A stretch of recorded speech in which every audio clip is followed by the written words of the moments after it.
안녕하십니까? 설원교회 남두현 목사입니다. 오늘 본문은 이사야 43장 14절부터 21절이고 제목은 구원의 목적입니다.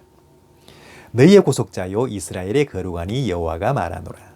너희를 위하여 내가 바벨론에 사람을 보내어 모든 갈대아 사람에게 자기들이 연락하던 배를 타고 도망하여 내려가게 하리라. 나는 여호와 너희의 거룩하니요 이스라엘의 창조자요 너희의 왕이니라. 나 여호와가 이같이 말하노라.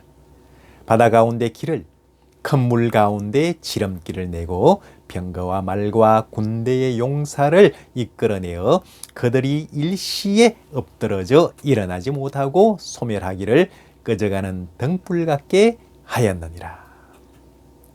너희는 이전 일을 기억하지 말며 옛날 일을 생각하지 말라. 보라, 내가 새 일을 행하리니 이제 나타낼 것이라. 너희가 그것을 알지 못하겠느냐. 반드시 내가 광야의 물을 사막의 강을 내리니 장차 들짐승 곧 승냥이와 타조도 나를 존경할 것은 내가 광야의 물을 사막의 강들을 내어 내 백성 내가 택한 자에게 마시게 할 것임이라. 이 백성은 내가 나를 위하여 지었나니 나를 찬송하게 하려 함이니라. 아멘. 신앙은 하나님이 주신 약속을 붙잡고 하나님을 바라보고 기대하며 소망하는 것입니다. 그러므로 우리의 간절한 바람은 하나님을 소망하는 데 있습니다. 말씀을 통해서 하나님이 행하시고 이루시는 과정, 즉 우리가 이전에 알지 못했던 하나님으로부터의 큰 비전을 얻어나가는 과정은 우리 신앙생활에 있어서 너무나 중요한 과정입니다. 막연하게 생각하기 쉬운 믿음이라는 것도 사실 풀었으면 하나님께서 주신 기대와 소망을 붙잡고 나가는 과정입니다. 여기에서 우리는 히브리서 11장 1절의 말씀과 같이 믿음은 바라는 것들의 실상이요 보지 못하는 것의 증거니라는 말씀을 이해하게 됩니다.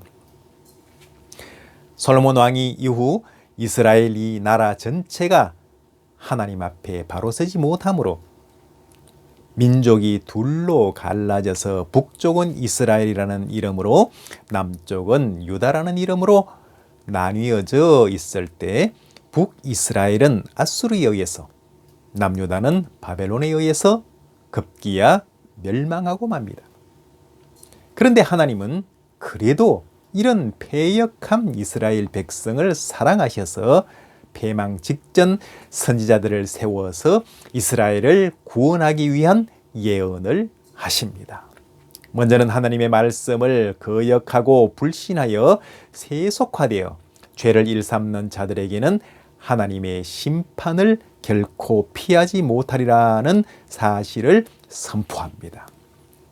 그리고 비록 이스라엘이 불신앙과 죄악으로 얼룩진 삶의 구조 가운데 거한다 할지라도 회개하여 돌이키면 심판의 손을 거두시겠다는 하나님의 은혜의 말씀입니다. 이를 위하여 하나님은 이스라엘을 위하여 두 가지 보장을 하고 계십니다. 첫째, 우리의 대적을 멸해 주십니다. 이는 한마디로 누구든지 하나님께서 택한 백성 이스라엘을 넘보지 못하도록 하나님은 이스라엘의 모든 것이 되신다는 말씀입니다. 우리 인생은 너나 없이 약하기 이를 데 없는 신세입니다. 외부적으로 어떤 물리적인 힘이 우리를 압박하지 않을지라도 우리는 스스로의 연약함과 부족함과 한계적인 사항들로 인하여 너무나 많이 위험에 노출되어 있습니다. 이러한 한계적인 상황들은 때때로 우리에게 위협으로 작용하고 두려움과 공포의 원인이 되기도 합니다. 이때 하나님께서는 신앙 안에 있어서 항상 믿음을 지키며 잘못된 것을 회개하며 변함없이 하나님을 바라며 인내하며 순종하는 자에게는 세상의 것들이 제 아무리 강하다고 할지라도 그 많은 어려움들이 우리의 털끝 하나도 상하지 못하도록 우리를 지켜 보호해 주십니다. 시편 121편에서는 내가 산을 향하여 눈을 들리라 나의 도움이 어디서 올고 나의 도움이 천지를 지으신 여호와에게서로다. 여호와께서 너로 실족치 않게 하시며 너를 지키시는 자가 졸지 아니하시리로다. 이스라엘을 지키시는 자는 졸지도 아니하고 주무시지도 아니하시리로다. 여호와는 너를 지키시는 자라. 여호와께서 내 우편에서 내 그늘이 되시나니 낮에 해가 너를 상치 아니하며 밤에 달도 너를 해치 아니하리로다. 여호와께서 너를 지켜 모든 환난을 면케 하시며 또 내 영혼을 지키시리로다. 여호와께서 너의 출입을 지금부터 영원까지 지키시리로다 라고 말씀하십니다. 둘째, 우리가 고통 속에 헤매게 되는 저주받은 삶을 거두어 주시겠다고 하셨습니다. 하나님께서는 우리 주 예수 그리스도의 십자가 공로를 통하여 그 저주의 값을 지불하시고 우리의 생애가 평강의 삶이 되도록 우리를 사오신 것입니다. 왜 그렇게 하셨을까요? 이는 에베소서 1장 14절의 말씀과 같이 그의 영광을 찬미하게 하려 하심입니다. 그러므로 구원받은 우리가 하나님의 영광을 찬미하지 않는다면 우리는 하나님의 구원의 목적에서 벗어나 있는 것입니다. 우리를 구원받게 하는 믿음은 정적인 것이 아니라 지극히 동적인 것입니다. 그렇다고 하여 정적인 요소가 없다는 것은 아닙니다. 우리가 주 예수 그리스도를 구주로 영접하고 하나님의 자녀가 되는 순간 우리는 성령 하나님의 역사하심으로 의롭다 칭함을 얻으며 천국 백성이 되는 것입니다. 그러나 또한 이 믿음은 계속 성장하여야 하는 큰 책임을 동시에 가지고 있습니다. 계속 성장하지 않는 믿음은 무엇인가 큰 병이 된 믿음입니다. 우리 구원의 목적을 알게 되면 우리 믿음이 어떠해야 할지 즉각 알 수 있습니다. 우리로 보아서는 구원받음이 목적이 될지 모르지만 하나님의 입장에서는 우리를 사랑으로 구원하셔도 되고 또한 그리 하지 않으셔도 됩니다. 죄인은 멸하시고 선인은 천국 백성으로 삼으신다는 하나님의 공의에 전혀 지장이 없습니다. 그렇기에 진정 올바른 신앙인이란 자신의 목적인 구원받음을 위하여 사는 것이 아니라 하나님의 목적을 따라 사는 사람입니다.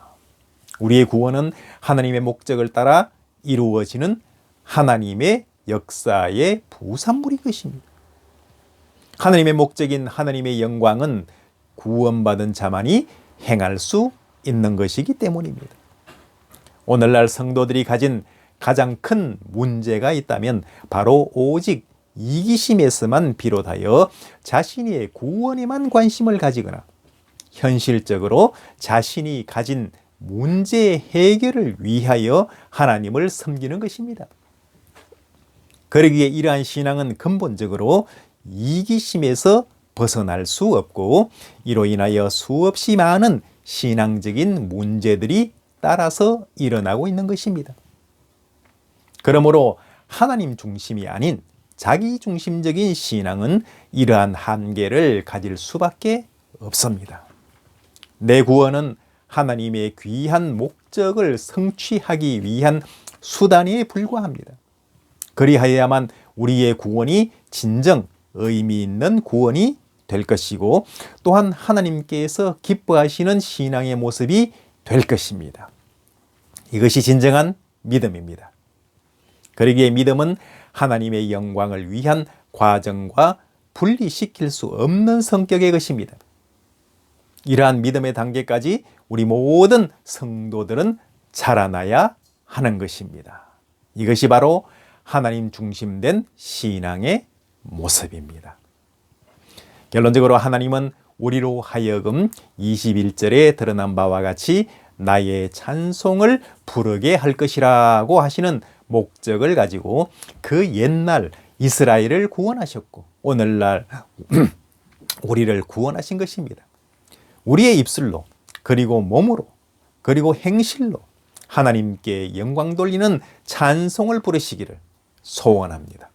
하나님은 구속받은 우리가 하나님께 영광 돌리는 찬송을 하기를 원하고 계신 것입니다. 우리가 신앙생활을 하면서 가장 유의하여야 할 사항이 이것입니다. 하나님께서는 우리를 사랑으로 구원하셨습니다.